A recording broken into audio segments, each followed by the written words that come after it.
आम्ही अमेरिकेला निघालो. मायावंसांकडे मुंबई एअरपोर्टला पोहोचलो. एअरपोर्ट एवढा सुंदर भव्य. सिक्युरिटी चेकमध्ये सासूबाईंची बॅग अडवली. तो ऑफिसर म्हणाला, या बॅगेत प्रॉब्लेम आहे, बॅग उघडा. उघडली तर तो ऑफिसर म्हणाला, ओ मॅडम, तुम्ही ड्रग्ज घेऊन चाललायत. काय? ड्रग्ज? आणि सासूबाई? काय नाही, आपल्याला वाटतं आपण एखाद्या माणसाला ओळखतो, पण सासूबाईंकडे बघून असं कधी नाही वाटलं की ह्या गुन्हेगारी विश्वातल्या आहेत. मी यांना सरळ विचारलं.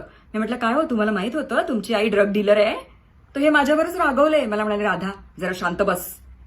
मी सासूबाईंनाच म्हणाले, म्हटलं शेजाऱ्यांचं छोटं मोठं गॉसिप पण मला सांगता, एवढी मोठी गोष्ट ड्रग्ज लपवून ठेवलेत माझ्यापासून? परकी समजलात ना मला. पण मी नाही असं करणार. मी तुम्हाला जेलमध्ये भेटायला येईन, तुमच्या आवडीची खीर घेऊन येईन.